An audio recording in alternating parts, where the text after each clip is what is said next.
Hey, it's 𝗘𝗦𝗦𝗡𝗚 here, helping you to fish smarter, not harder. In this blog post, we're going to show you our new boat and tell you about some of the advantages of building a custom boat.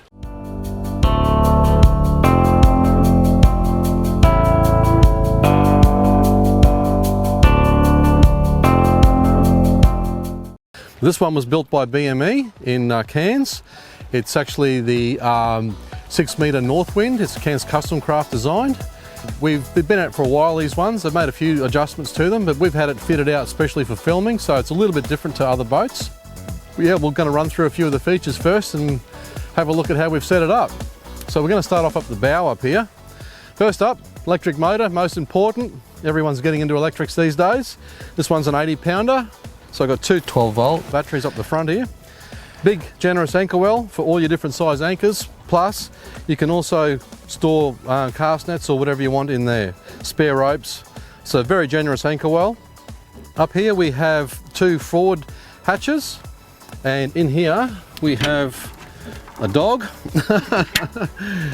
They're my battery caddies down there. Forward of that, first aid, life jackets either side, and another storage compartment here. And also we have a 100-litre water tank built in as well down there. Very handy for going away and camping and stuff. And sometimes if there's only two of you on board or whatever, it gives us a little bit more ballast up the front as well. You don't even feel the waves when you're going through them. So we've got all that up the front. Down the back here we have these two lids. This is where we store camera gear, tackle boxes, all that kind of stuff. We've got a cage grate in between the two so that nothing can fall around too much and slide between the two compartments. Very handy having this here. Lifts, it's very handy to get your hand under. So all we do is lift up, drop down. These lock. We've got keys for these, so if we want to leave the boat and go away somewhere, we can always just lock those so that no one can get to our camera gear. So yeah, I've got that designed how I wanted it for filming and to suit our needs. So I've got room in the other side there if we want to put an esky. Also under here we have storage. This can be either an esky as well. We haven't got nothing in there just yet, but that can be an esky or camera gear and all that sort of stuff once again. Now, let's move down the sides here a bit. I've got a sounder in the front here. It's networked to one of the other ones on the other side there. So if I'm standing up here on the casting deck, vibing, jigging plastics, throwing slices, whatever it be, I can still see what's underneath me and what's going on. So that's been a great little piece of kit. Now, around the other side here, we have two GARMIN 8412s. These are the latest and greatest sounders on the market. Brilliant resolution, so many features. And I've got a 1222 in the front there as well. All the switches in here. This is where we keep our phones and everything like that. We've got lots of double USB ports in there and 12 volt as well if we want to put a handheld spotlight. That's very handy. Compass. The controls over here, we've got them in the right position. We've made a little build out. Very, very comfortable. So we've got the dash set up really comfortable. Up the top here we've got two holes for a beach umbrella as well. I don't like having a big giant canopy because they do crack over time. So we're just going to use a beach umbrella when we need it. A lot of the times we don't, with filming and stuff, because it's just nice and easy. But on those really hot days, we've got something we can put up and get out of the sun if we need to. Now, moving down the back further, got the adjustable seating position. Nice to have a backrest when you're traveling, and when you're fishing, we just slide it the other way, so it's not really in our road. Now, under the back here, at the moment the dogs are living under there, but we got an esky we can slide under here for fish. There's a tray here to put tackle boxes and some gear, the immediate things that you're going to use on the day as well. And then down the back here, we have two live bait tanks either side. You can see them down in there. They're self-plumbed, so they basically flush themselves. Nice and handy. No pumps, no nothing. These two are both storage in there. That's the other live bait tank that side. Toilet? Oh, well, backs up as a toilet as well. Storage for a tackle box and stuff out of your road. I do have my live scope transducer to set up yet. You can see I have it run here at the moment, but I'm going to have the pole clipped in against the back there. So I've always got my live scope pole handy, so I can just clip it on the sides here onto the rails and we're ready to go.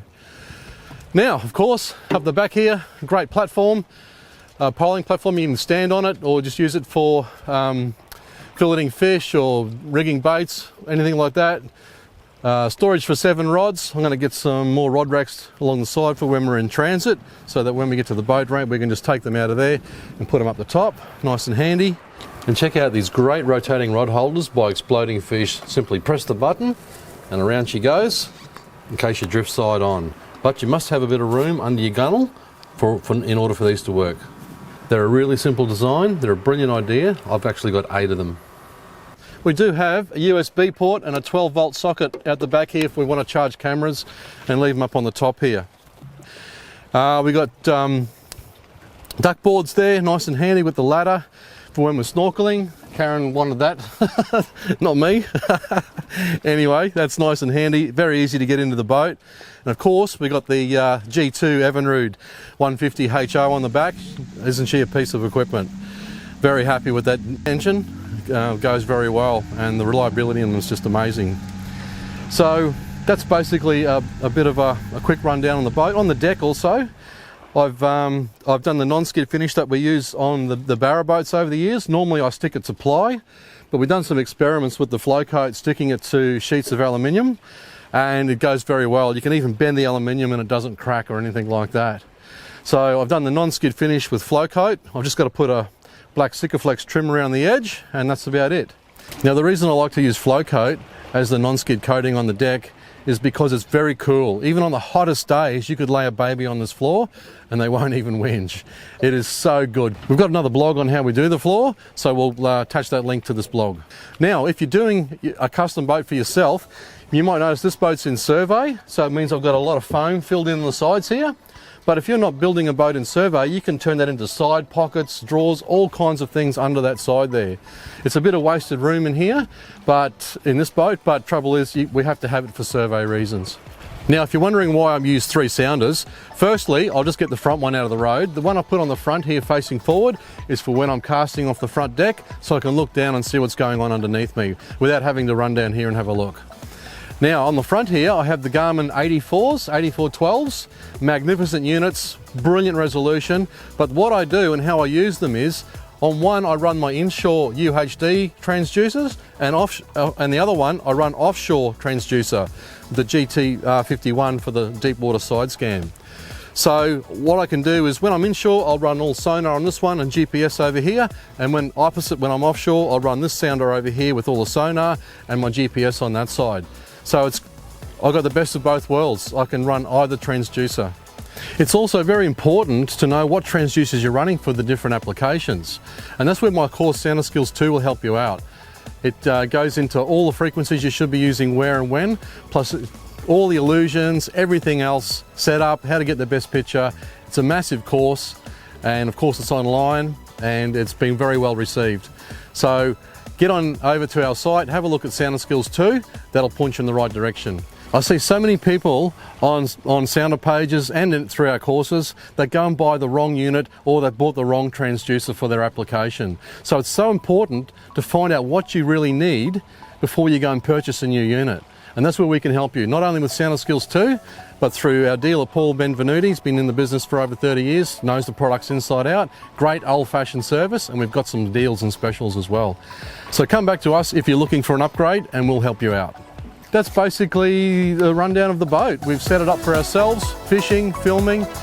So I'm pretty happy with the way this boat's turned out. It's a great ride, it's based on the long boats. Slicing through the waves, you don't even feel them, and it's brilliant sight on in the sea too. So very happy with the boat and how it turned out. We've still got just a few little things to do, but I can't wait to get out and start using it a bit more. So I hope you enjoyed our little tour of our 6.5 Northwind. Custom boats have their advantages and disadvantages. Sometimes you can't get to go for a run in one, but quite often there's a model kicking around that you can. And also make sure you get a reputable builder like BME in Cairns. Don't just go to some backyarder. Make sure you're going to a respectable and reputable builder. So if you enjoyed this little tip and you'd like to see more, subscribe to our YouTube channel, like us on Facebook, and if you only want some special tips we send out by email only, head on over to our website www.ryanmoodifishing.com and sign up for free email updates. Get into the great outdoors, keep fishing smarter, and I'll see you next time.